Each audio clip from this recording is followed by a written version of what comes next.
নমস্কার, আমি পিয়ালি কমলা জুয়েলার্স এর পক্ষ থেকে তোমাদের কাছে নতুন একটা ভিডিও নিয়ে চলে এসেছি। আজ চলো তোমাদের লাইট ওয়েট থেকে মিডিয়াম ওয়েটের মধ্যে কিছু নেকলেসের কালেকশন দেখাবো। দেখো কত সুন্দর একটা কলকা মোটিভের উপর নেকলেস আছে, একদম লাইট ওয়েট। এটার ওয়েট আছে 4 গ্রাম 160 মিলি। প্লাস যাদের সামনে বিয়ে আছে তাদের জন্য তো এটা খুব সুন্দর হেভি কভারেজ দিচ্ছে।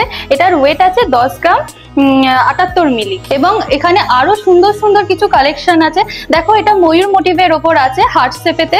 প্লাস এখানে একটা সুন্দর রানী নেকলেস আছে, একদম লাইট ওয়েট 15 গ্রাম 50 মিলি। এই সুন্দর সুন্দর নেকলেসের কালেকশন পেতে হলে অবশ্যই আসতে হবে আমাদের কমলা জুয়েলার্সে। আমাদের ঠিকানা হলো উদয়নারায়ণপুর স্কুল মাঠের বিপরীতে দ্বিতলে।